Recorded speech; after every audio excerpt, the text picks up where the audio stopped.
I'm that Gamer Guy, and this week we're discussing LGBT BioWare. So recently the highly anticipated Mass Effect Andromeda came out, no pun intended, and it's safe to say that the reaction to the game has been mixed at best. Not only have there been numerous technical problems resulting in gameplay bugs and horrifying character glitches, but also many LGBT players have taken issue with the limited romance options provided for in this game. Before we examine the issue at hand, I thought we should take a look at the history of LGBT romance in BioWare games, just to put the whole fiasco into context. So BioWare's first prominent LGBT romance dates back to 2003 in Star Wars Knights of the Old Republic. The character of Juhani was written as a lesbian and was intended to only be attracted to the player if they were of same sex. I care for you. I do not know why. I do not know if anything will be possible, or if you even return what I feel, but I do know it is there. However, due to coding errors, Juhani was in fact attracted to the player regardless of gender. After that we had 2005's Jade Empire. In this, the party members of Sky and Silk Fox were romanceable again regardless of the player's gender. And this brings us to 2007 and our first instalment of Mass Effect. In this game there was no male same-sex romance option. However, male or female players could choose to romance the alien babe, Liara, which ends with a scandalous sex scene that shocked the world. I have never been more sure of anything in my life. Will you join with me, Shepard? Let our bodies and minds unite. I thought you'd never ask. Next up in 2009 we have our first instalment of Dragon Age with Dragon Age Origins. Again here the player, regardless of gender, can choose to romance the party members of Zevran and Leliana. And at this point you can kind of see a general theme, that being bisexual party member romances with a slight leaning towards female same-sex romances. 2010 and Mass Effect 2 is more of the same. The player, male or female, can romance Kelly, Samara and Morinth, but once again there are no male same-sex options. 2011 and Dragon Age 2 has a slight improvement on romance options. Anders, Fenrir, Isabella and Meryl are all romanceable regardless of the player's gender.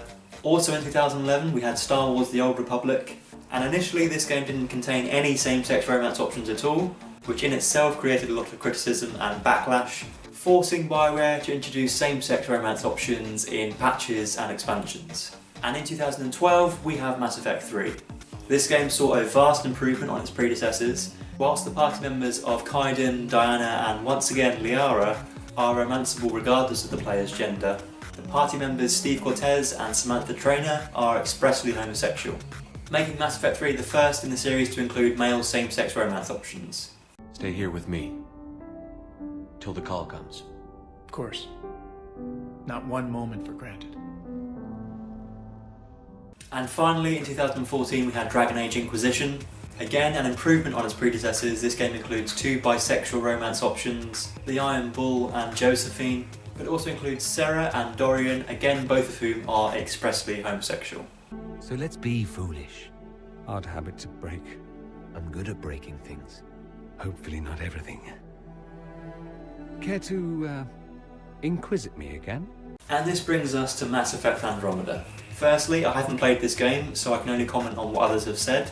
But why are people complaining? Well, of your squad mates, the main characters, there are two female party members, Vetra and PB, that are romanceable regardless of the player's gender. However, once again, there is no express male or female same-sex option. There are instead two non-playable characters, one lesbian and one gay, that the player is able to romance. However, it sounds like these romance options don't get nearly as much time as their same-sex counterparts. Consequently, many gay male players feel let down by BioWare and feel that Mass Effect has taken a step backwards in its progressiveness. Okay, so here's my thoughts. With regards to LGBT romance options in BioWare games, I find it hard to be disappointed when, in my opinion, the standard has never really been that high. It's no secret that gaming in general is targeted towards straight male players. Hence why in BioWare games, as I said, there is a consistent theme of bisexual romance options with a slight lean towards female same-sex romance. This way straight male players can enjoy BioWare games without having to encounter male same-sex romance, whilst being titillated for the potential of female same-sex romance. Now I myself identify as bisexual, and as we've seen, BioWare games include a lot of bisexual characters. However, I don't find the inclusion of these characters particularly inspiring. These romances on the whole are not particularly unique to the gender that you're playing as. In fact, to me, they seem more as an example of pandering as opposed to an example of genuine inclusivity. But saying that, personal opinion, I don't really care what sexuality my character is. I play games to assume the role of someone else and to not be me. If that character is straight, fine. If they're LGBT, also fine.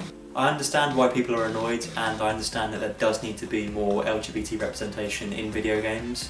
But let's not forget that Mass Effect and BioWare are doing more for LGBT representation, however shallow it might be, than the majority of other game developers out there. Let's not demonise them. Gaming, when compared to film and television, is still very much in its infancy, making any LGBT representation in gaming all the more important. And we're done. Those were my thoughts on the matter. Please feel free to leave your thoughts down in the comments. And with that, I'll say goodbye. Please like and subscribe if you want to see more. I also write a bi-weekly gaming blog, so if you're interested in that, then I'll leave a link below. And as ever, if there's anything gaming, geek or LGBT related that you'd like me to discuss in a future video, then please leave your suggestion down in the comments. I'm going to go and watch that Liara scene again. I hope to see you guys next time, but until then,